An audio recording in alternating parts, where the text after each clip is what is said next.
Hi guys, I'm here in Harrisonburg and I'm visiting the Virginia Clean Cities here, the office here. Alan and Matt are happy to share their knowledge and information with us, with our Plugin India team. So, hello to you from our viewers and viewers in India. Yeah, great. Hey. Hi. So, can you just tell me about, what is Virginia Clean Initiatives?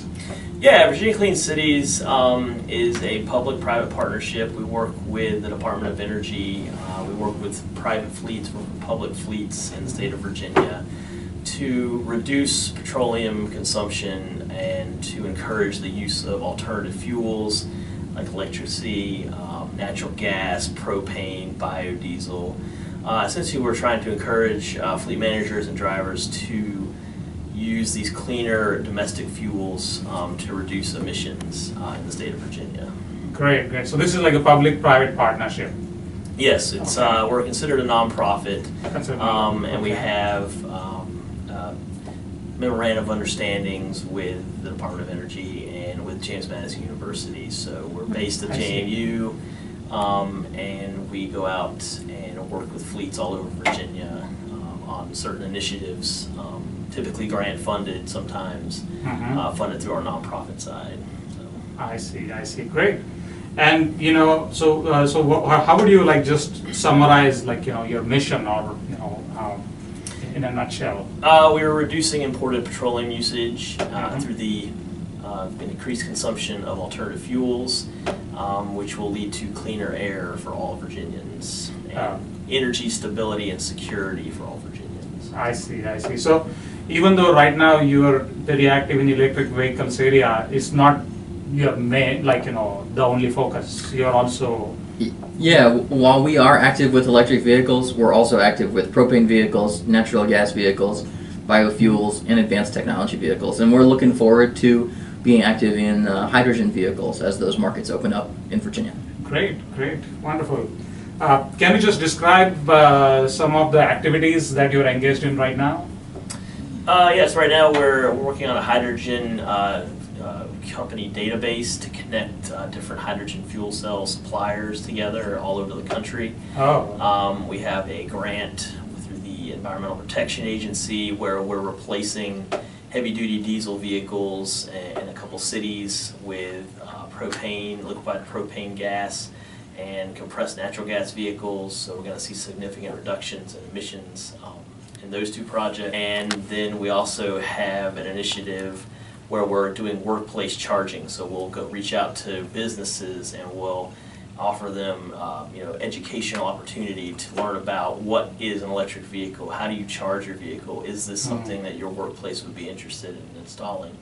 So we kind of have a lot of outreach, we have some vehicle replacement projects, and then we have some web-based design projects that connect business to business.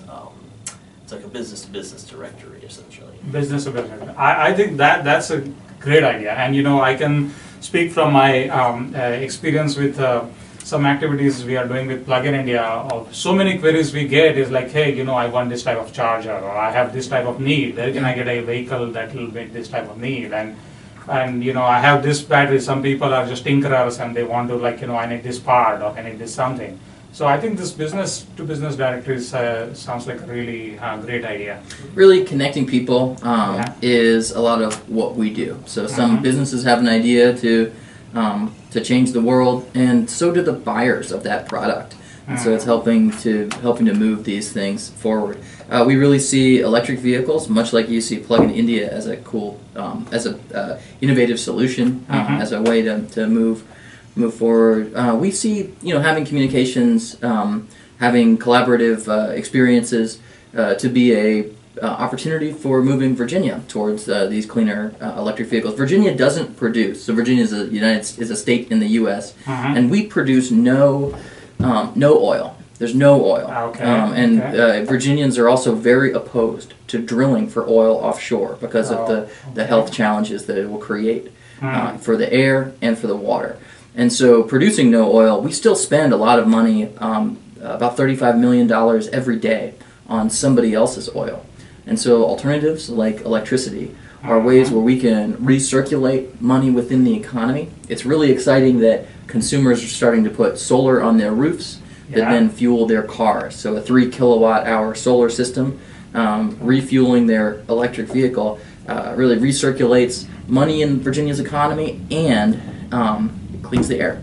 I think that's absolutely a great point, and I can appreciate that because coming from India, India right now imports almost 85% of all its carbon-based fuels, like fossil fuels. 85%. 85%. There is very little carbon-based. And is fuels. that oil? Is that oil and natural gas, or what is the all carbon-based fuels? Yeah.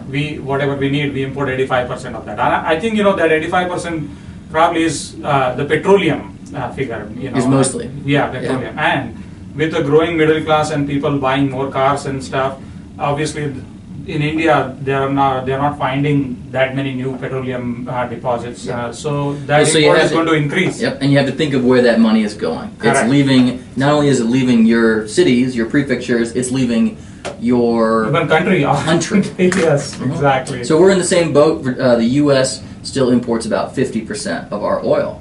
So even though we do produce oil in the United States, we don't produce any in Virginia. We don't produce any here in Harrisonburg, Virginia. So our entire congressional district, our entire series of cities around us, there's not a drop of oil that's produced. And so it really is, that is, when we're buying oil, we're sending that money away. And it's dirty. Right, and so by using an alternative fuel vehicle like electricity, you're replacing that money that is leaving, you're then spending that money locally. So you're almost exchanging a dollar that's leaving, you're keeping that dollar local, you're supporting your local economy, you're supporting local businesses. So it's kind of a multiplier effect. Right, in terms of that. I agree. And as when it comes to electric vehicles, we often, even we have experienced that in our Plug in India forums and activities. Oftentimes there is some education required for the user, unless that happens, it becomes kind of a challenging or sometimes counterproductive. Have you experienced something like that? Yeah, as an electric vehicle owner, I can tell you they're extremely easy to drive. There's no maintenance whatsoever. Really just learning how to turn the car on and then put it into gear. Once you figure that out, the rest is pretty simple. You can interpret the gauges, what your range is, what your battery life remaining is. It's very intuitive in how you learn how to drive these cars because they are designed very smartly by the engineers. So, but there is for some people who have driven internal combustion engine vehicles their whole life, there is a learning curve. Habits that need to change. So you're not going to go to the gas station every 500 miles.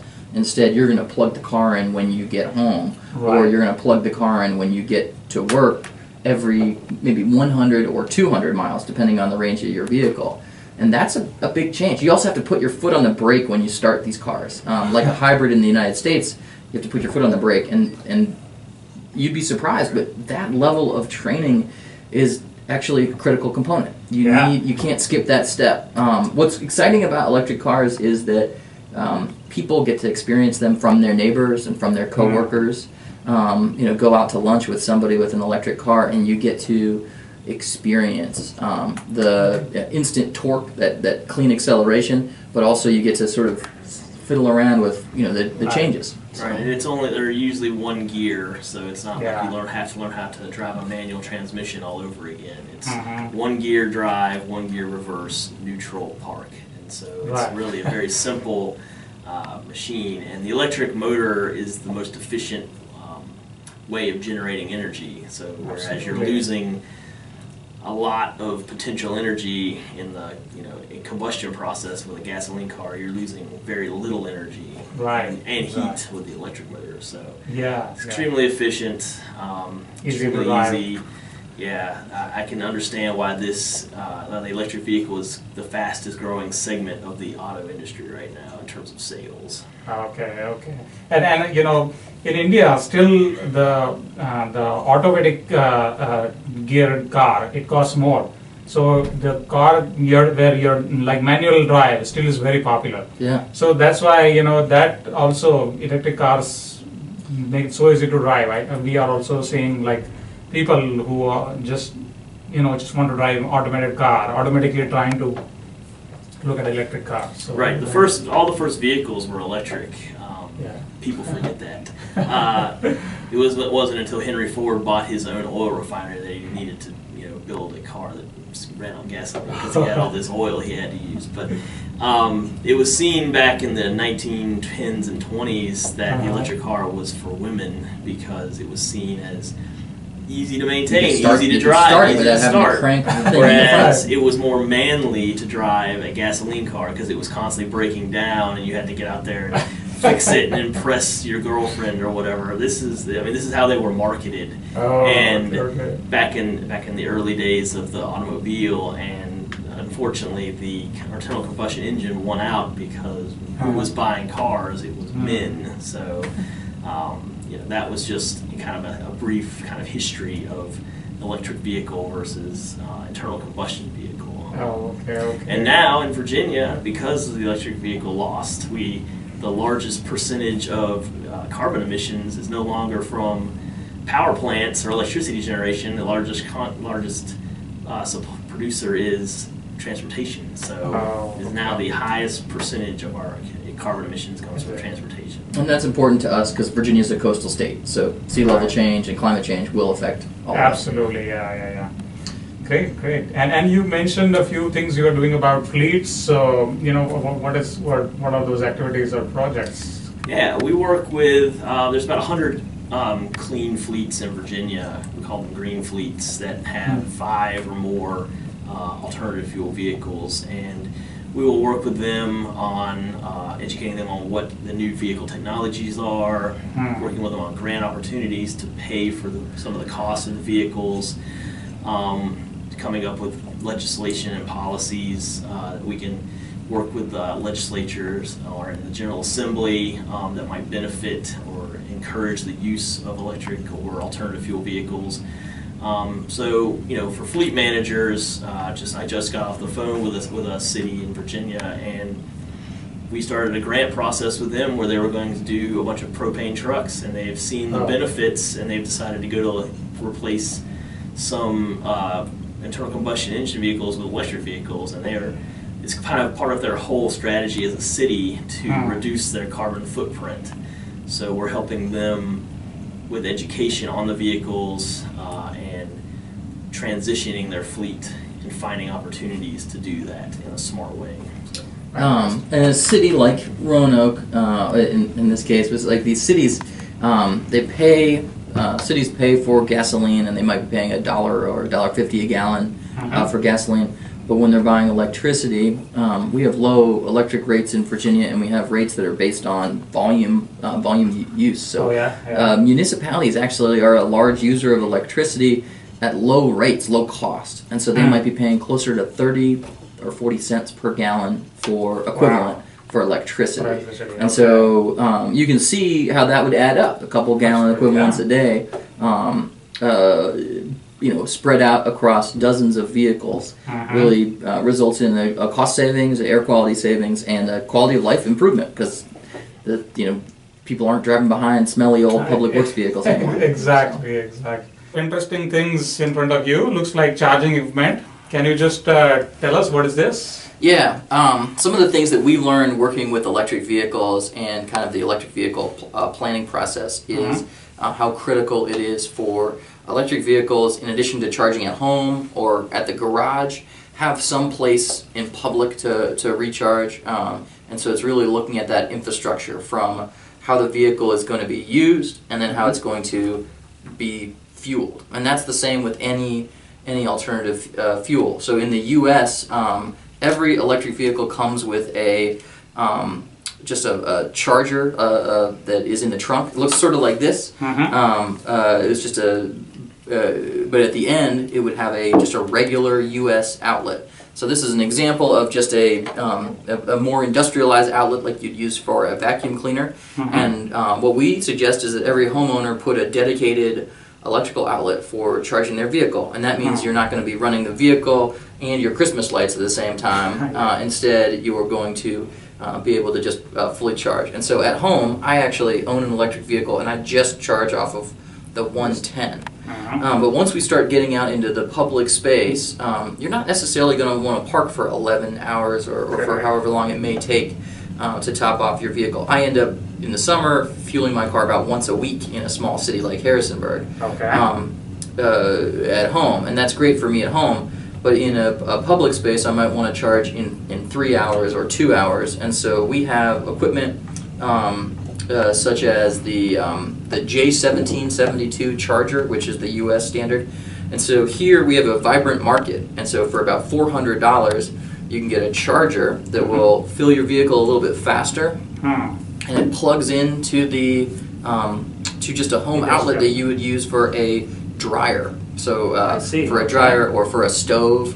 So this is it has the ability through any standard 220, 30 or 40 amp plug to wire in, and so it's great that equipment is cheap and affordable. But it's also, if you don't know how affordable it is or how easy it is to install it, it's a huge consumer barrier, and so people get confused about what they can't. So it's just worth it, we've found, to have some demonstrations. And so you could put equipment like this in a public garage, or even get a little bit more robust equipment for about $600, and it's very easily accessible. I see. So this is, you said, approximately ballpark $400 is the cost. Yeah. And 220 volts and about, say, 30 amps. So almost like 6 kilowatt. Yeah, this is probably this one's 25 amps, but exactly that. Okay, so like 6.6 kilowatts, somewhere in that range. I see. This will give you 1 kilowatt per hour. Yeah. This will give you 6 kilowatts an hour, so it's significant improvement. Right, huge difference. And then when we want to go even faster, and this is what we've been focusing a lot of our energy on, and we're very grateful for progress that's being made by the automotive manufacturers, is these DC fast chargers. So these will refill a vehicle in 30 or 45 minutes, and the technology continues to ramp up.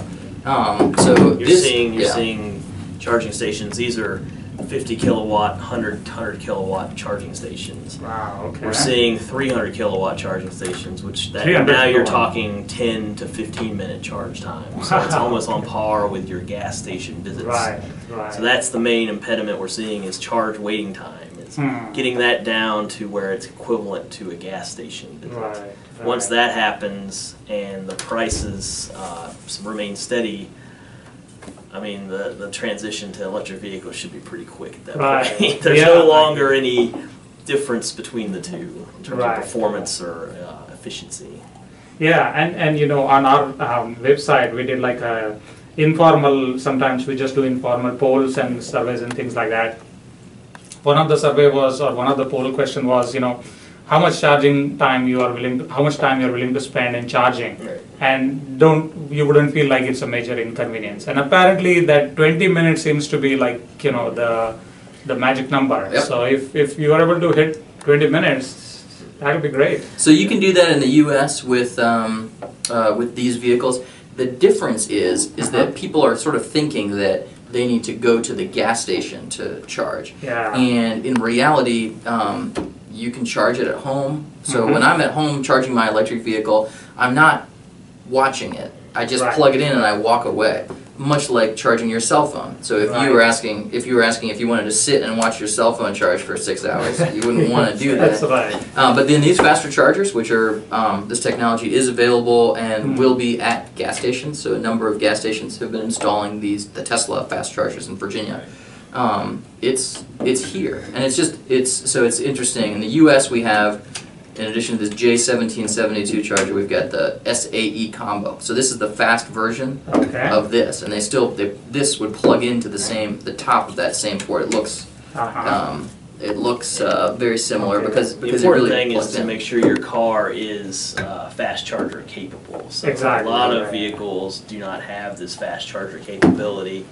They'll only have the level 2 charger capability, but we're seeing more as batteries increase in size, where you're getting 40, 50, 60 kilowatt batteries in cars, they have to have this fast charging capability. Right, exactly. Yeah.